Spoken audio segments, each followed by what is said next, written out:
بك من شر ما عملت ومن شر ما لم أعمل. أعوذ بالله السميع العليم من الشيطان الرجيم من همزه ونفخه ونفثه.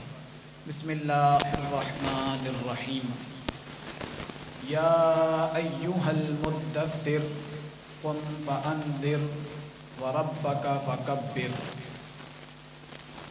ہر قسم کی حمد و ثنا، تعریف و کبریائی اللہ وحدہ لا شریک کے لیے خاص ہیں، جو کائنات کا اکیلا مالک، خالق، رازق، مشکل کشا، حاجت روا، غوث اعظم، دستگیر، علی کل شیء قدیر ہے.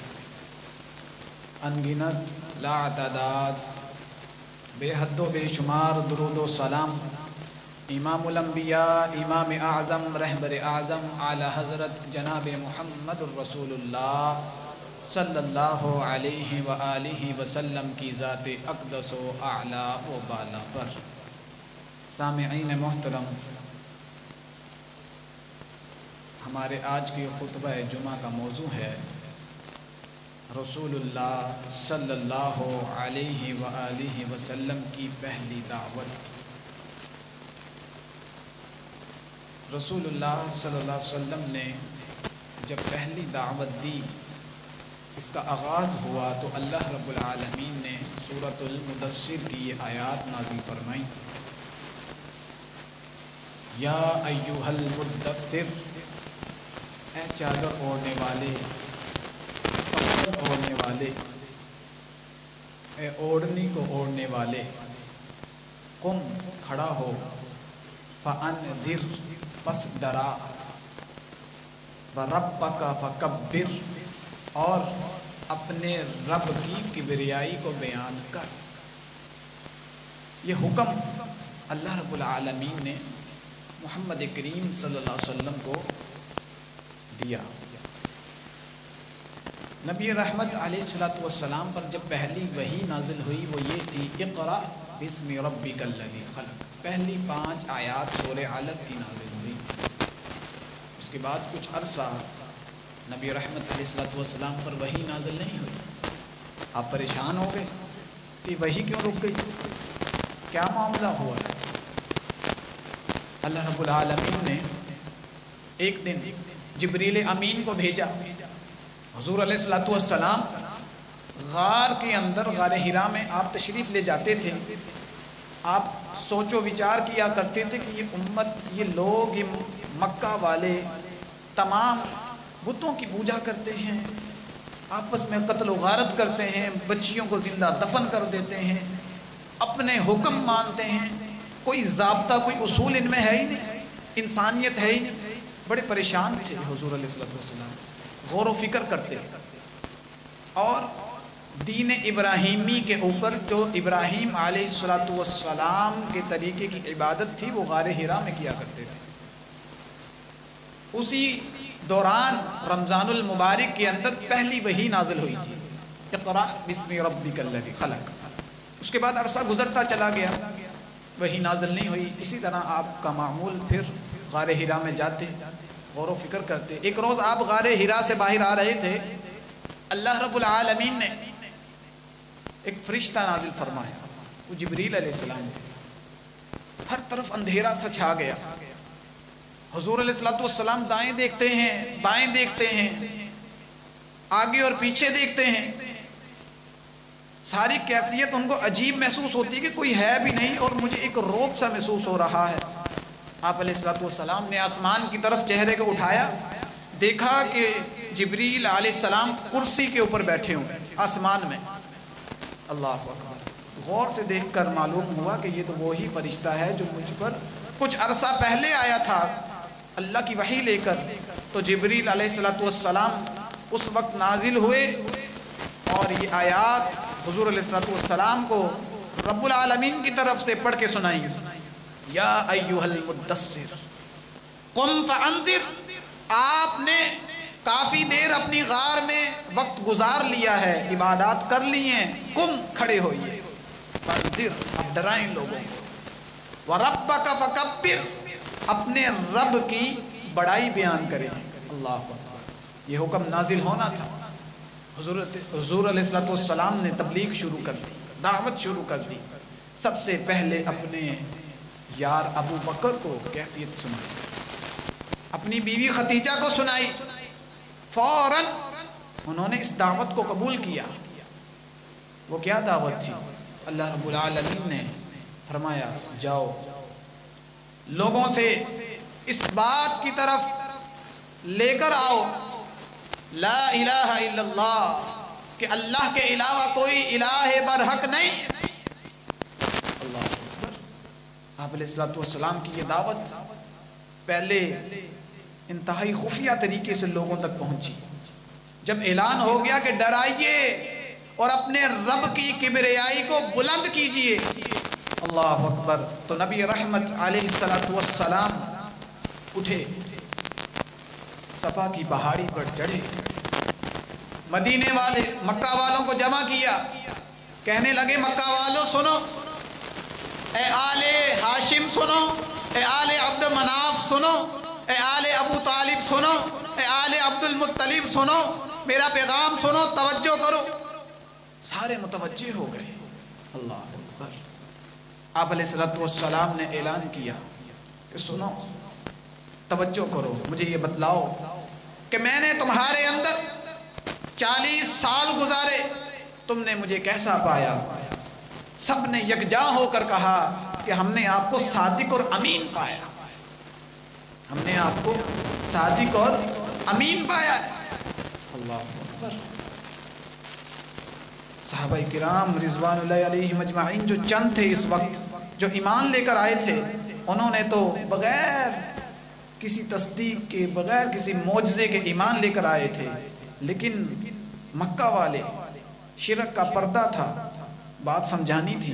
حضور علیہ السلام نے فرمایا اے مکہ والو، تم نے مجھے صادق اور امین کہا، ایک بات بتاؤ، اگر میں یہ کہوں اس پہاڑی کے پیچھے ایک لشکر تم پر حملہ کرنے والا ہے، کیا تم مانو گے؟ فرمایا بے شک آپ محمد کبھی جھوٹ نہیں بولتے، ہم آپ کی بات مانیں گے۔ کچھ لوگوں نے ان میں سے اٹھ کر پہاڑی کے پیچھے دیکھا۔ مفسرین نے لکھا ہے کچھ لوگوں نے اس پہاڑی کے پیچھے دیکھا، وہاں کوئی لشکر نہیں تھا۔ پھر ان لوگوں نے کہا ہمیں نہیں دکھ رہا کہ کوئی لشکر ہے، اگر آپ کہتے ہیں کہ کوئی لشکر ہے تو ہم پھر بھی مان لیں گے، ہماری آنکھیں جھوٹ بول سکتی ہیں، محمد کی زبان جھوٹ نہیں بولتی صلی اللہ علیہ وسلم۔ یہ کیفیت تھی حضور کی۔ حضور علیہ السلام نے کہا پھر سنو، میں ایک پیغام لے کر آیا ہوں۔ کہا قولو، تم سب کہو لا الہ الا اللہ تفلحو، لا الہ الا اللہ پڑھ لو، کامیاب ہو جاؤ گے۔ سب کے چہرے اور خصوصی آپ کے خاندان والوں کے چہرے زرد ہو گئے، حیران ہو گئے کہ یہ کیا اعلان کر دیا۔ ابو لہب جو آپ کا چچا تھا سگا، اس نے کہا کہ یہ نعوذ باللہ ہمیں جھوٹی باتیں بتلاتا ہے، یہ کیا بات کر رہا ہے، یہ ہلاک ہو جائے، نعوذ باللہ من ذالک، تو نے ہمیں اس لیے جمع کیا تھا۔ تو رب العالمین نے جواب دیا تبت یدا ابی لہب و تب، ہلاک تو ابو لہب ہوگا۔ اللہ اکبر کبیرہ۔ یہ پہلی دعوت حضور علیہ السلام نے علی الاعلان صفا کی پہاڑی پر دی۔ یہ وہ دعوت ایسی نہیں تھی جو نئی دعوت تھی، یہ وہ دعوت تھی کہ اللہ رب العالمین نے تمام انبیاء کو اس کا حکم دیا۔ سورۃ الانبیاء ہے، آیت نمبر 25 ہے۔ خالق کائنات نے فرمایا وَمَا أَرْسَلْنَا مِن قَبْلِكَ مِن رَّسُولٍ إِلَّا نُوحِي، ہم نے ان سے پہلے جتنے پیغمبر بھیجے ہیں تمام کو ایک ہی وحی کی، کیا؟ أَنَّهُ لَا إِلَٰهَ إِلَّا أَنَا فَاعْبُدُونِ، سنو کہ میں اللہ، میں تمہارا خالق، یہ اعلان کرتا ہوں کہ میرے سوا کوئی الہ برحق نہیں ہے، کوئی الہ نہیں، میری عبادت کرو۔ سارے نبیوں کو ایک ہی وحی کی گئی، وہ کیا تھی؟ لا الہ الا اللہ۔ ہم یہ سمجھتے ہیں کہ حضور علیہ السلام لوگوں کو یہ کلمہ پڑھا کے مسلمان کر رہے تھے اور لوگ مسلمان نہیں ہونا چاہ رہے تھے، بات یہ نہیں ہے۔ بہت بڑی اس کے پیچھے ایک سازش تھی مشرکین مکہ کی، جو وہ کلمہ نہیں پڑھ رہے تھے۔ اب ایک کلیے کو، ایک نقطے کو سمجھیے، نبی رحمت دنیا میں آئے، آپ اللہ کو الہ منوانے آئے تھے، الہ، لا الہ الا اللہ، الہ منوانے آئے، معبود منوانے آئے تھے، رب منوانے نہیں آئے تھے۔ بات سمجھ اس طرح آئے گی کہ مشرکین مکہ سے جب پوچھا رسول اللہ صلی اللہ علیہ وسلم نے کہ مجھے بتاؤ، اللہ نے مجھ پر قرآن نازل کیا ہے، سورۃ المؤمنون آیت نمبر 85 اور 86۔ اللہ رب العالمین نے کہا ہے پیغمبر جناب محمد رسول اللہ صلی اللہ علیہ وسلم، آپ ان سے پوچھئے، قُلْ مَنْ رَبُّ السَّمَاوَاتِ السَّبْعِ وَرَبُّ الْعَرْشِ الْعَظِيمِ، کون ہے ساتوں آسمان کا رب اور عرش عظیم کا رب؟ آپ پوچھئے ان سے، سَيَقُولُونَ اللَّهُ، یہ فوراً کہیں گے کہ اللہ ہے رب۔ پھر ان سے کہیے قُلْ أَفَلَا تَتَّقُونَ، پھر تم کیوں نہیں ڈرتے ہو اس اللہ سے؟ کیا بات معلوم ہوئی کہ مشرکین مکہ اللہ کو رب مانتے تھے، الہ نہیں مانتے تھے۔ اب رب اور الہ میں کیا فرق ہے، پہلے یہ سمجھیں، پھر سمجھ آئے گی حضور کی دعوت کیا تھی۔ ہم یہ تو کہتے ہیں کلمہ پڑھ لیجئے، کلمہ پڑھ لو، بھئی کلمہ کون سا پڑھنا ہے، کلمہ ہمیں کہہ کیا رہا ہے، فرق تو معلوم ہو نا ہمیں۔ حضور علیہ السلام جتنی بھی دعوت لوگوں تک پہنچاتے رہے، ان تمام کا ایک ہی مقصد رہا کہ لوگوں الہ کی طرف آؤ، معبود کی طرف آؤ، ایک معبود ہیں، دو نہیں ہیں۔ آپ علیہ السلام نے واضح طور پر لوگوں کو اعلان کر کے کہا وَلَا تَدْعُ مَعَ اللَّهِ إِلَٰهًا آخَرَ، کہ اللہ خالق کائنات اعلان فرماتا ہے کہ مجھے پکارو، اکیلے الہ کو پکارو، اور نہ پکارو میرے ساتھ کسی اور الہ کو۔ اگر تم ایسا کرو گے تو ہلاک کر دیے جاؤ گے۔ مجھے اللہ کے علاوہ دوسرے الہ کو الہ نہیں مانے۔ اب الہ اور رب کا کیا فرق ہے؟ الہ کا معنی ہوتا ہے جس کی عبادت کی جائے، جس کا حکم مانا جائے، ہر قسم کی عبادت جس کے لیے ہو، ہر شکل کی عبادت جس کے لیے ہو، وہ الہ کہلاتا ہے۔ جو حاکم اعلیٰ ہوتا ہے وہ الہ ہوتا ہے۔ اب آپ کہیں گے حاکم اعلیٰ کس کو کہتے ہیں؟ جس کا حکم چلتا ہے۔ اللہ معبود ہیں، ہم عبد ہیں، کہتے ہیں نا عبد الستار، عبد الجبار، عبد اللہ، اللہ کا بندہ، جبار کا بندہ، ہم بندے ہیں۔ بندہ کیا ہوتا ہے؟ غلام ہوتا ہے، اور حکم کس کا چلتا ہے؟ اس کے آقا کا چلتا ہے۔ تو حاکم اعلیٰ کون ہے؟ اللہ۔ اور اس کا ذکر اللہ رب العالمین نے سورۃ القصص کے اندر آیت نمبر 88 میں فرمایا ہے، فرمایا لَهُ الْحُکْمُ وَإِلَيْهِ تُرْجَعُونَ، حکم تو صرف میرا ہی ہے اور تم نے میری طرف ہی لوٹنا ہے۔ تو حکم کس کا چلتا ہے؟ اللہ کا چلتا ہے۔ الہ کا معنی کیا ہوا؟ حاکم اعلیٰ، جس کے حکم کے بغیر کچھ نہیں ہوتا، جس کا حکم ہی چلے گا۔ اور رب کس کو کہتے ہیں؟ آپ بات یاد رکھیں، اللہ کے پیغمبر علیہ السلام لوگوں کو یہ منوانے نہیں آئے تھے کہ اللہ کو رب مانو۔ رب تو وہ پہلے مانتے تھے، وہ مانتے تھے کہ بارش دینے والا، رزق دینے والا، بیٹے دینے والا اللہ ہے۔ آپ نے قرآن کریم کی یہ آیت سورۃ المؤمنون آیت نمبر 85 اور 86 یہ سنی اور پڑھی بھی ہے۔ میں نے ابھی کچھ وقت پہلے ابھی گوش گزار کیا آپ کے کہ ان سے سوال کیا جائے قُلْ مَن رَبُّ السَّمَاوَاتِ السَّبْعِ، قُلْ کون ہے مَن رَبُّ السَّمَاوَاتِ السَّبْعِ، ساتوں آسمانوں کا رب، تو سارے مشرکین مکہ کہیں گے سَيَقُولُونَ لِلَّهِ، وہ تو اللہ ہے۔ اصل مسئلہ تھا الہ کا۔ رب کا معنی ہوتا ہے پالنے والا، پالنے والا۔ الحمدللہ رب العالمین، تمام تعریفیں اس اللہ کے لیے ہیں جو تمام جہانوں کا